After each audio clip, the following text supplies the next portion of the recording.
The Nexus Academy had achieved what educational theorists across the Stellar Federation considered impossible. They had made learning genuinely exciting by ensuring that failure meant actual death, rather than merely disappointing grades. For 3 centuries, this prestigious institution had refined what they proudly called the natural hierarchy learning system, which was essentially fancy terminology for throwing 73 different species into classrooms together and seeing who survived with their dignity intact. The Academy's founding principle rested on the elegant observation that nature had already solved the motivation problem through millions of years of evolutionary refinement.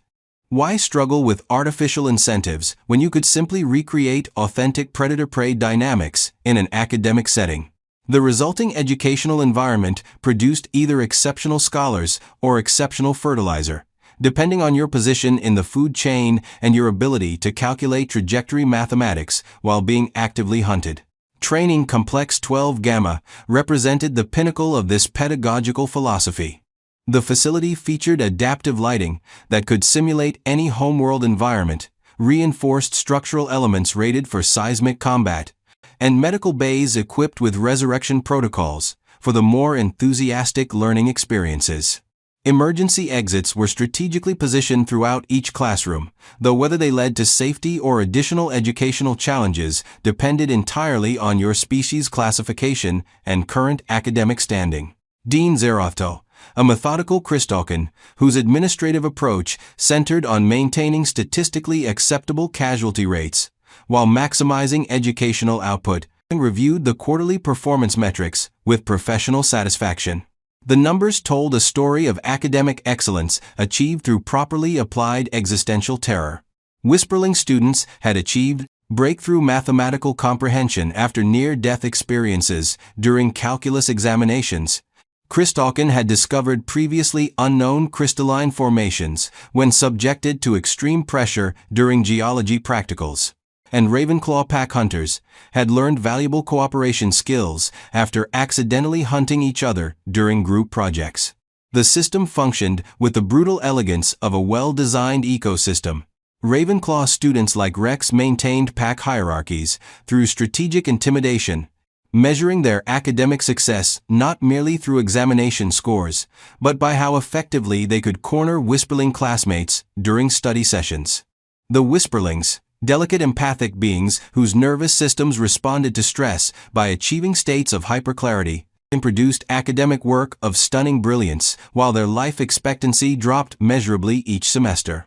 Shadowmaw students, such as Blade, treated every subject as applied stalking theory. Literature became psychological manipulation analysis, chemistry transformed into toxicology and explosive applications, and history lessons inevitably focused on successful conquest methodologies. Their laboratory reports were typically submitted in containers that may or may not have contained actual evidence of their experiments. Those safety regulations required synthetic alternatives for insurance purposes. The Academy's classification system had evolved into a model of bureaucratic precision. Apex dominance occupied the top tier, featuring species whose educational methodology involved establishing superiority through controlled violence. Adaptive survivors formed the middle ranks, developing academic excellence through creative avoidance of the apex dominance. At the bottom, supplemental resources provided motivation for the other categories through their ongoing existence as potential prey. The only problematic element in this perfectly balanced educational nightmare was the human. Kira Patel had arrived 2 months ago, through some diplomatic exchange program that nobody quite understood, and everyone was too diplomatically correct to question directly. Her documentation classified her as a Terran anomaly pending hierarchical integration, which was institutional terminology for we have absolutely no idea what category this thing belongs in, and frankly, it's starting to worry us. The admissions committee had conducted 17 meetings attempting to determine proper placement protocols. She wasn't large enough to qualify as an apex dominant, wasn't nervous enough to function as an adaptive survivor, and definitely wasn't passive enough to serve as a supplemental resource. Her application materials had described her previous educational background as surviving American public education during standardized testing implementation, which the review board had interpreted as some form of ritualistic endurance trial, involving ceremonial combat with writing implements and processed food products. Kira occupied the center seat in the third row, with the relaxed attention of someone observing a fascinating but ultimately comprehensible social experiment. Her notebook contained detailed observations about hierarchical dynamics, territorial behaviors, and what she had labeled institutional dysfunction parameters in handwriting that remained perfectly legible even during the most violent classroom incidents. The first indication that standard classification protocols might be inadequate had emerged during her initial week, when a routine Ravenclaw dominance display had resulted in her politely but firmly explaining proper personal space boundaries to a student whose species had conquered 3-star systems through superior aggression.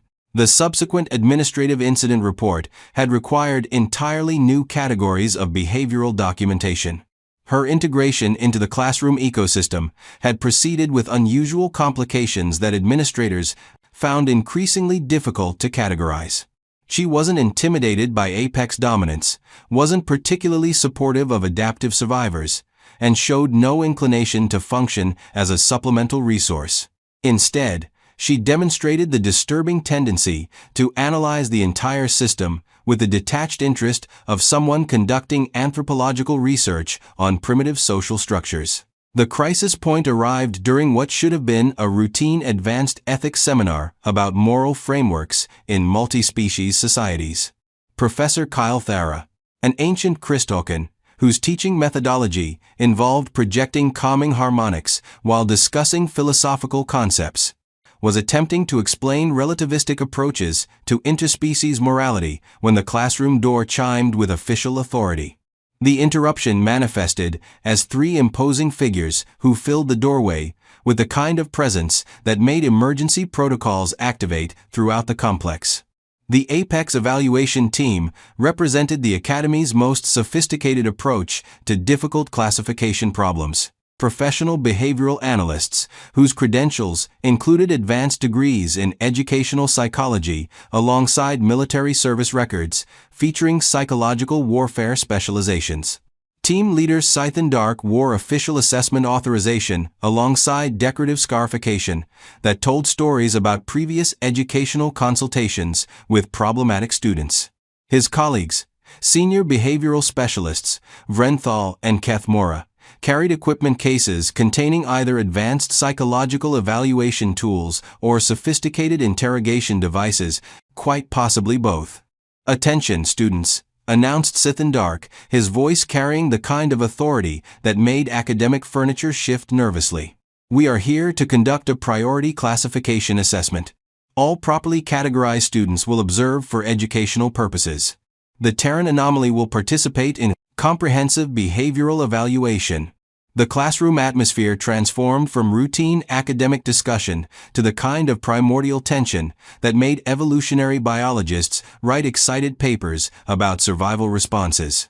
Luna, a whisperling student whose empathic abilities had developed stress-induced hypersensitivity from chronic academic terror, immediately projected defensive psychic barriers that made the air shimmer with protective energy.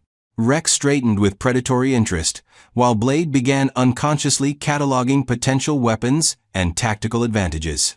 Kira looked up from her notes about moral relativism in galactic ethical frameworks with the mild irritation of someone whose intellectual curiosity had been interrupted by bureaucratic inefficiency.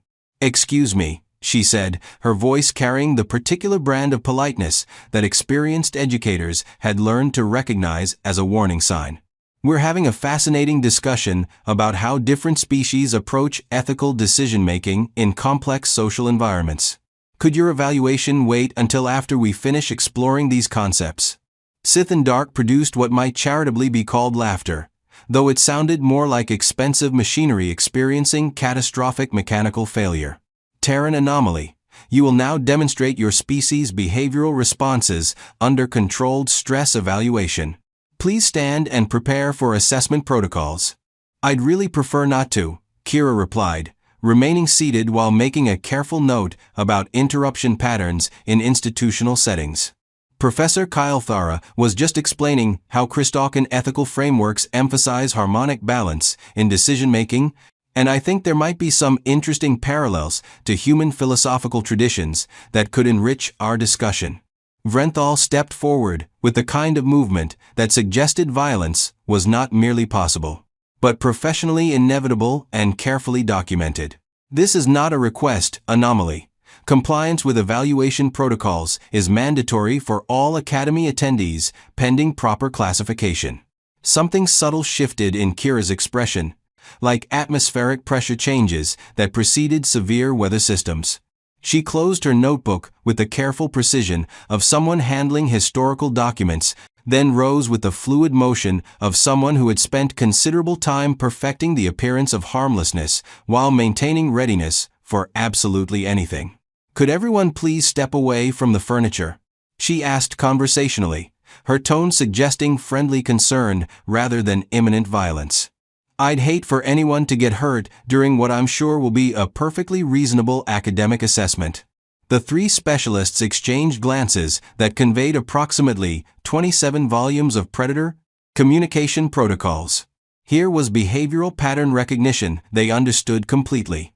The desperate negotiation phase that preceded acceptance of inevitable educational termination.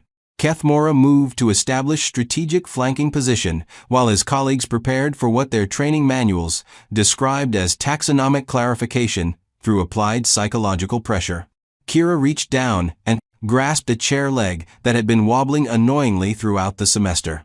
The maintenance requests had been submitted through proper channels multiple times, but bureaucratic efficiency wasn't exactly the Academy's strongest institutional characteristic. She tested its weight and balance with the casual familiarity of someone selecting appropriate tools for specific professional tasks. "Now then," she said pleasantly, "let's continue our discussion about ethical frameworks, specifically regarding the moral implications of interrupting educational discourse and the appropriate responses to institutional overreach." Scythian Dark lunged with the kind of predatory acceleration that represented millions of years of evolutionary refinement specifically designed for subduing resistant prey species. Unfortunately, for his tactical calculations, human reflexes had evolved in an environment where literally everything was actively attempting to terminate them, including their food sources, weather patterns, geological features, and recreational activities. Kira sidestepped with impossible speed and brought the improvised weapon down across the specialist's extended arm with a crack that made emergency medical sensors activate throughout 3 decks of the station. Scythian Dark's roar of surprise and professional indignation cut off abruptly as a follow-up strike to his solar plexus sent him crashing into a desk that had been engineered to withstand small explosions, but apparently not high-velocity impacts from flying behavioral analysts. Vrenthal's attack commenced before his team leader had finished discovering new applications of gravitational physics. Kira spun the chair leg like a conductor orchestrating a particularly violent symphony, deflecting claws that could have shredded military-grade armor, then drove the weapon's pointed end into the specialist's knee joint with surgical precision. The resulting sound resembled expensive construction equipment suffering comprehensive mechanical failure while simultaneously disappointing its warranty providers. "The fascinating thing about humans," Kira explained conversationally as Kethmora hesitated, observing his colleagues' unexpected encounters with applied physics and furniture-based problem-solving, "is that we evolved as persistence hunters in an environment that was essentially trying to kill us every moment of every day. We don't just chase problems until we solve them. We chase them until they stop being problems through exhaustion, creative application of available resources, or administrative compliance." Kethmora apparently decided that traditional dominance establishment protocols represented his optimal approach to managing this unprecedented educational situation. He expanded to his full intimidating height, extended combat claws that had been ceremonially blessed by Shadowmaw war shamans, and released a battle roar that had previously caused entire Whisperling colonies to relocate to different star systems for psychological safety. Kira waited patiently until he reached peak intimidation volume, then casually swung the chair leg with the practiced motion of someone who had spent years perfecting various batting techniques. The impact caught him across the jaw with the kind of momentum that theoretical physicists would later describe as educationally significant and possibly precedent-setting. Keith Moore discovered that atmospheric pressure differentials could indeed render unconscious even the most professionally qualified behavioral assessment specialists. The classroom had fallen silent except for the gentle humming of medical scanners, attempting to process injury reports that seemed to violate several established categories of institutional incident documentation. Kira walked over to the supply cabinet, retrieved cleaning solution and appropriate materials, and began methodically removing blood evidence from her notebook and surrounding study area. "Professor Kyle Thara," she said, settling back into her seat and opening to a fresh page, "you were explaining the harmonic balance principle in Christokan ethical frameworks. I'm particularly interested in how that might relate to human concepts of proportional response and conflict resolution." The ancient Christokan professor stared at her with the expression of someone whose fundamental understanding of reality had just been comprehensively reconstructed, using explosive devices and innovative engineering approaches. The harmonic principles suggest that ethical action requires balanced response to environmental stimuli. Exactly, Kira nodded, making careful notes while stepping around unconscious assessment specialists. And that seems to align with human philosophical traditions about meeting challenges with appropriate levels of response. There's definitely some cross-species wisdom we could explore here about finding ethical solutions to institutional problems. Outside the classroom, emergency response teams were conducting increasingly frantic discussions about incident classification procedures and insurance implications. The standard administrative forms didn't include appropriate categories for prey species, commits educational malpractice against licensed behavioral analysts using furniture components and ethical philosophy. The medical facility was experiencing what administrators diplomatically termed unprecedented learning opportunities in treating injuries that seemed to challenge several established principles of physics, anatomy, and professional liability coverage. Dean Zeroftal stood in his administrative office, reviewing incident reports that resembled experimental literature, written by someone experiencing severe psychological distress and an unusual familiarity with applied violence techniques. 3 professional military psychologists had been systematically neutralized by an exchange student whose educational background apparently included something called active shooter drills and zero-tolerance policy. Survival training. The emergency session of the Academy's governing board convened via quantum entanglement communication, because nobody was willing to occupy the same orbital space as whatever Earth had accidentally unleashed upon galactic educational institutions.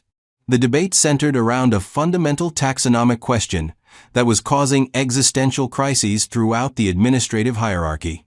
What exactly were humans supposed to represent in their carefully organized system? Obviously apex dominance, insisted Administrator Vexthane, whose species had achieved galactic prominence through superior military aggression and bureaucratic intimidation strategies. No adaptive survivor species could generate that level of controlled violence while simultaneously conducting philosophical discourse about ethical frameworks. Completely impossible, countered Director Malthyra.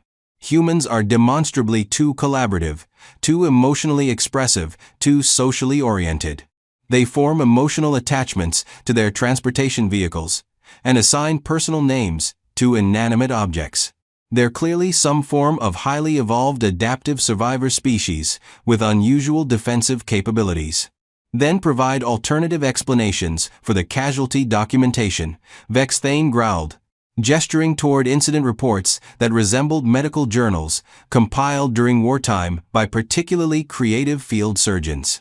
The debate might have continued for several administrative cycles, if not for an official communication from Training Complex 12 Gamma. Kira had submitted a comprehensive incident report regarding the interruption of her ethics seminar, along with a detailed analysis of what she characterized as systematic institutional dysfunction and a proposed policy revision that would reduce unnecessary student mortality while improving actual educational outcomes and philosophical discourse quality. The proposal was 31 pages long and included statistical analysis, comparative educational effectiveness studies, philosophical framework citations, and a strongly worded maintenance request for improved furniture assembly standards and conflict resolution protocols.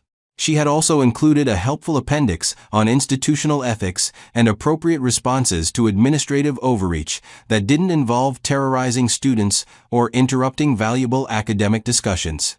The governing board reviewed her recommendations with the growing horror of administrators who suddenly realized they had been conducting their professional responsibilities incorrectly for multiple centuries. Her suggestions weren't revolutionary in their complexity. They were simply competent and ethically sound, which in the context of the Academy's educational philosophy represented the functional equivalent of revolutionary thinking. Within 3 weeks, new policies had been transmitted to all Stellar Federation educational institutions. The natural hierarchy learning system was quietly redesignated as collaborative academic excellence through mutual respect protocols. Predation exercises were replaced with structured intellectual cooperation and cross-species philosophical discourse. The furniture procurement budget was increased by 400% to ensure proper construction standards, and ethics courses received expanded curriculum time for thorough exploration of complex moral frameworks. Kira became the galaxy's most sought-after educational reform consultant, traveling from system to system with briefcases containing curriculum improvements, institutional ethics guidelines, and comprehensive furniture safety protocols. Her professional credentials identified her as a human educational ethics specialist and philosophical discourse facilitator, though most administrators simply referred to her as the one with the chair leg and the ethics notebook. The cosmic irony was not lost on the Stellar Federation's leading educational theorists and philosophical scholars. They had spent centuries developing sophisticated systems for teaching survival skills and social hierarchy through controlled trauma and systematic intimidation, only to discover that the most dangerous species in known space had learned their most valuable lessons in institutions that considered mystery, meat nutritionally acceptable, and treated philosophical discourse as a competitive sport involving food projectiles. Rex adapted to the reformed educational system by channeling his predatory instincts into competitive academic achievement and ethical debate facilitation. He discovered that intimidating rival institutions' philosophy teams was significantly more intellectually satisfying than terrorizing Whisperling classmates. And his thesis on aggressive approaches to moral philosophy in multi-species academic contexts became required reading in 42-star systems. Luna flourished in the new educational environment, her natural empathic sensitivity redirected into detailed ethical analysis and cross-species emotional intelligence studies. Her doctoral dissertation on stress response patterns and moral decision-making in diverse academic communities was universally acclaimed, though most readers assumed the psychological data was theoretical rather than autobiographical documentation. Blade found his calling in what humans called applied ethics, with practical problem-solving components. Developing courses that taught strategic thinking through moral philosophy and conflict resolution through collaborative ethical framework construction. His classes maintained waiting lists spanning multiple academic terms, largely because he had learned to explain tactical principles using philosophical concepts rather than explicit violence methodologies. Professor Kyle Thara achieved distinguished professor status with full tenure, finally able to complete ethics discussions without interruption by behavioral assessment violence, though she kept a decorative chair leg mounted behind her teaching station out of what she called professional appreciation for effective conflict resolution tools and furniture craftsmanship. The Nexus Academy eventually accomplished what its founders had always claimed to pursue: genuinely effective education that prepared students for the intellectual, ethical, and social challenges of galactic civilization. The fact that achieving this goal required abandoning centuries of institutionalized violence and embracing competent furniture maintenance was diplomatically omitted from official progress reports and accreditation documentation. Kira returned to Earth after completing her exchange program, carrying recommendation letters from 37 different species and a permanent consulting contract to revolutionize educational ethics throughout the known galaxy. Her final report to Human Diplomatic Services was characteristically concise. Turns out we're more terrifying than anyone anticipated, including ourselves. Also, alien educational philosophy has some interesting ideas once you get past all the attempted murder during ethics class. Recommend investing in better furniture for future diplomatic facilities. The galaxy learned several crucial lessons that academic year about the dangers of taxonomic assumptions, the importance of proper furniture assembly standards, and the value of treating educational discourse as something other than a blood sport. They had spent so long categorizing species as predators, prey, or resources that they had never considered a fourth classification. The kind of creature that evolved in an environment so comprehensively hostile that it had to develop both the capacity for extreme violence and the intellectual sophistication to discuss ethical frameworks, while demonstrating that capacity. Because sometimes the most dangerous entity in any educational institution isn't the apex predator stalking through corridors or the terrified prey species hiding behind emergency barriers. Sometimes it's the species that learn to solve complex problems through ethical reasoning, creative cooperation, and whatever furniture happens to be available for improvised conflict resolution. And if that furniture happens to be properly assembled according to galactic safety standards, well, that just represents sound institutional planning and respect for student safety protocols.